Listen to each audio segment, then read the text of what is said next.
get those legs a pumping for hump day. On Wednesday, we got a leg burner here for you to begin this workout.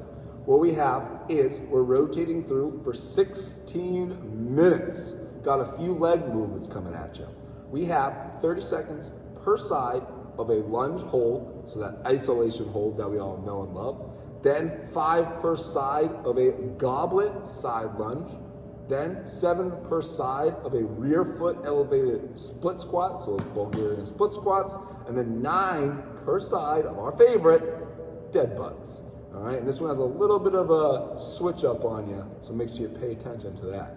So what we got going here to kick this off, we have 30 seconds of a lunge hold. So this is that isolation lunge where Bucky's gonna get into a lunge position, okay? This is where we have that knee about an inch off of the ground, the weight's in our front heel, that knee is stacked just slightly in front of that heel. Bucky's chest is nice and tall, his core is super tight, and we're just hanging out there.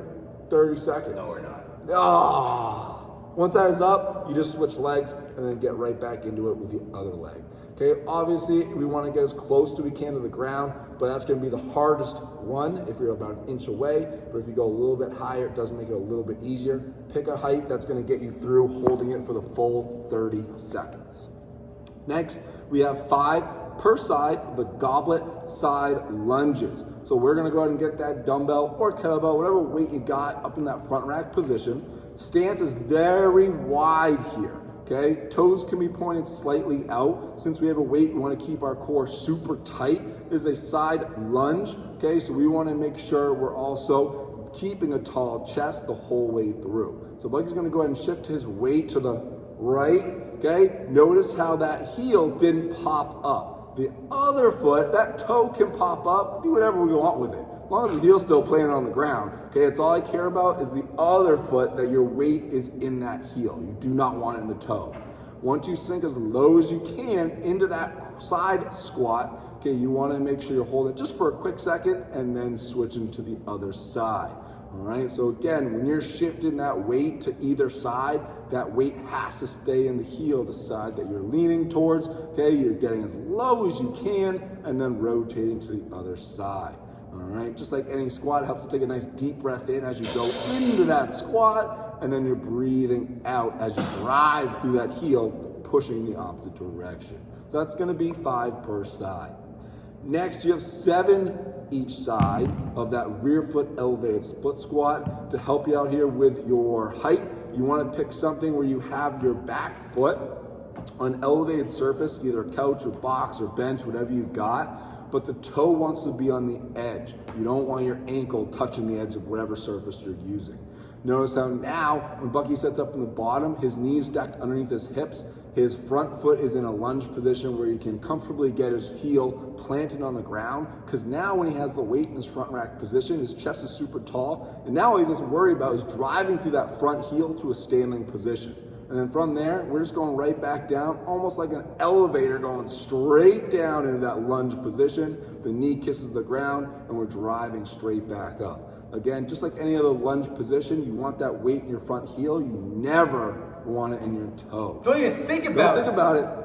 As soon as you think about it, you're done. You're done. Yep. Get out. 7 per Done. side with that one. The last one, our favorite, what we've been waiting for, 9 each side of our dead bugs, but we're gonna keep our hands stationary. They're gonna be either straight overhead or directly above our shoulders, all right? So pick one, up to you, doesn't matter. But as always with our dead bugs, our lower back is glued to the ground. You can rest your head on the ground just so we're not cranking it up and then feeling sore the next day. But notice how we start with those knees stacked over our hips. From here, we're taking a nice deep breath in, tightening up that core. We are then gonna breathe out, extending one leg, and when you breathe out, you're squeezing your abs even more. You'll hold the extended position for a good 2 seconds at least, and then bring it back in. So when you extend the legs, just make sure we're being aware of that lower back. We only want to extend out, okay, enough to where we maintain that lower back on the ground. If you notice when you kick straight out, your lower back comes up off the ground, you can actually kick up at an angle. That'll actually make it up a little bit easier. So if Bucky goes about 45, yeah, it'll make it a little bit easier. So if you're someone who kicks straight out, but you feel your lower back come off the ground, you can kick straight up in the air or even about 45-degree angle, just to again make it a little bit easier. That's gonna be 9 per side with a dead bug. Once you rotate through there for 16 minutes, we'll be moving on. We have a 10 round for time workout. Don't worry, it's not as long as it sounds. All right, this does have a 12-minute cap on it, but we want to get under 10 minutes. So that means you got to be faster than 1 minute per round if you want to get under the 10 minutes. The 2 movements, 6 per leg of a goblet split squat, and then 6 burpee kickback air squats.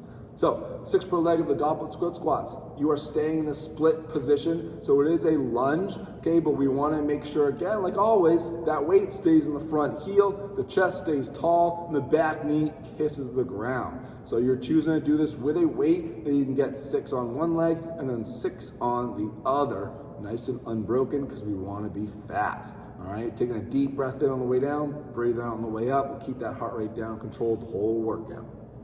Once you get 6 per leg, 12 total reps, you'll move on to 6 burpee kickback air squats. So it's exactly what it says it is, a burpee kickback and then an air squat. So notice how Bucky is kicking back to the top of his push-up position. That's the burpee kickback. When you jump those feet up, it'll be smart to jump them up into that air squat position so those feet underneath our shoulders. So that way we can stand and then go into our squat. So that means you gotta do the burpee kickback, and when you jump up, your rep, or the air squat portion of it, starts when you stand up and then squat all the way down.